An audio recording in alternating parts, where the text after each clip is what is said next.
This is Aldous Huxley, a man haunted by a vision of hell on earth. A searing social critic, Mr. Huxley, 27 years ago, wrote Brave New World, a novel that predicted that someday the entire world would live under a frightful dictatorship.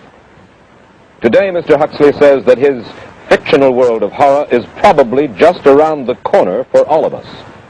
We'll find out why in a moment. The Mike Wallace Interview, presented by the American Broadcasting Company in association with the Fund for the Republic, brings you a special television series discussing the problems of survival and freedom in America. Good evening, I'm Mike Wallace. Tonight's guest, Aldous Huxley, is a man of letters, as disturbing as he is distinguished. Born in England, now a resident of California, Mr. Huxley has written some of the most electric novels and social criticism of this century. He's just finished a series of essays called Enemies of Freedom, in which he outlines and defines some of the threats to our freedom in the United States. And Mr. Huxley, right off the bat, let me ask you this. As you see it, who and what are the enemies of freedom here in the United States? Well, I don't think you can say who in the United States. I don't think there are any sinister persons deliberately trying to rob people of their freedom. But I do think, first of all, that there are a number of impersonal forces which are pushing in the direction of less and less freedom. And I also think that there are a number of technological devices which anybody who wishes to use can use to accelerate this process of going away from freedom, of imposing control. What are these forces and these devices, Mr. Huxley? I should say that there are two main impersonal forces. The first of them is not exceedingly important in the United States at the present time, though very important in other countries. This is the force which in general terms can be called overpopulation, the mounting pressure of population pressing upon existing resources. This, of course, is an extraordinary thing. Something is happening which has never happened in the world's history before. I mean, let's just take a simple fact that between the time of the birth of Christ and the landing of the Mayflower, the population of the Earth doubled. It rose from 250 million to probably 500 million. Today, the population of the Earth is rising at such a rate that it will double in half a century. Well, why should overpopulation work to diminish our freedoms? Well, in a number of ways. I mean, the experts in the field, like Harrison Brown, for example, pointed out that in the underdeveloped countries, actually the standard of living is at present falling, that people have less to eat and less goods per capita than they had 50 years ago. And as the position of these countries, the economic position, becomes more and more precarious, obviously the central government has to take over more and more responsibility for keeping the ship of state on an even keel. And then, of course, you're likely to get social unrest under such conditions, with again an intervention of the central government. So that I think one sees here a pattern which seems to be pushing very strongly towards a totalitarian regime. And unfortunately, as in all these underdeveloped countries, the only highly organized political party is the Communist Party, it looks rather as though they will be the heirs to this unfortunate process, that they will step into the position of power. Well, then, ironically enough, one of the greatest forces against communism in the world, the Catholic Church, according to your thesis, would seem to be pushing us directly into the hands of the communists because they are against birth control. Well, I think this strange paradox probably is true. There is it's an extraordinary situation, actually. I mean, one has to look at it, of course, from a biological point of view.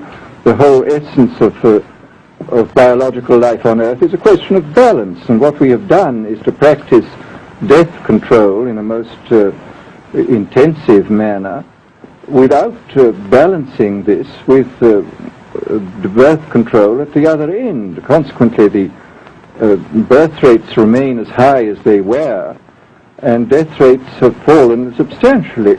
All right, then, so much for the time being anyway for overpopulation. Another force that is diminishing our freedoms. Well, another force which I think is very strongly operative in this country is the force of what may be called over-organization. As technology becomes more and more complicated, it becomes necessary to have more and more elaborate organizations, more hierarchical organizations. And incidentally, the advance of technology has been accompanied by an advance in the science of organization. It's now possible to make organizations on a larger scale than was ever possible before. And so that you have more and more people living their lives out as subordinates in these hierarchical systems controlled by bureaucracies, either the bureaucracies of big business or the bureaucracies of big government. Now, the devices that you were talking about, are there specific devices or methods of communication which diminish our freedoms in addition to overpopulation and over-organization? Well, there are certainly devices which can be used in this way.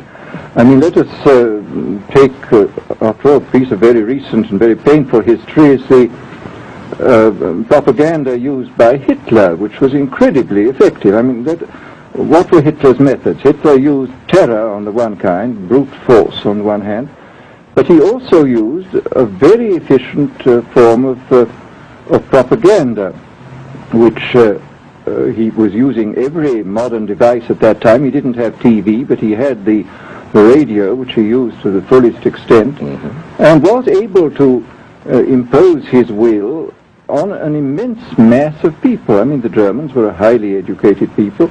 Well, we're aware of all this, but how do you equate Hitler's use of propaganda with the way that propaganda, if you will, is used, let us say, here in the United States? Are you suggesting that there is a parallel? Needless to say, it's not being used in this way now.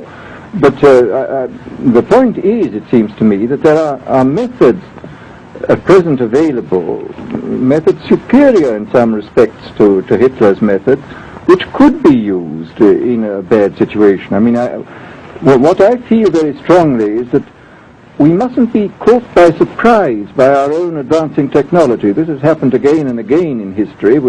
Technology has advanced, and this changes social conditions, and suddenly people have found themselves in a situation which they didn't foresee and doing all sorts of things they didn't really want to do. Well, now, what do you mean? Do you mean that we develop our television, but we don't know how to use it correctly? Is that the point that you're making? Well, at present, the television, I think, is being used quite harmlessly. It's being used, I think, I would feel it's being used too much to distract everybody all the time. But, I mean, imagine, which must be the situation in all communist countries, where the television, where it exists, is always saying the same thing the whole time. It's always driving along. It's not creating a wide front of distraction. It's creating a one-pointed drumming in of a single idea all the time. It's obviously an immensely powerful instrument. So you're talking about the potential misuse of the instrument. Exactly. We have, after all technology is in itself morally neutral. These are just powers which can either be used well or ill. It's the same thing with atomic energy. We can either use it to blow ourselves up, or we can use it as a substitute for the coal and the oil which are running out. You've even written about the use of drugs in this light. Well, now, this is a very interesting subject. I mean, in this book that you mentioned, this book of mine, Brave New World, I postulated a substance called soma, which was a very versatile drug. It would make people feel happy in small doses. It would make them see visions in medium doses, and it would send them to sleep in large doses. Well, I don't think such a drug exists now, nor do I think it will ever exist, but we do have drugs which will do some of these things, and I think it's quite on the cards that we may have drugs which will profoundly change our mental states without doing us any harm. I mean, this is the pharmacological revolution which has taken place, that we have now powerful mind-changing drugs.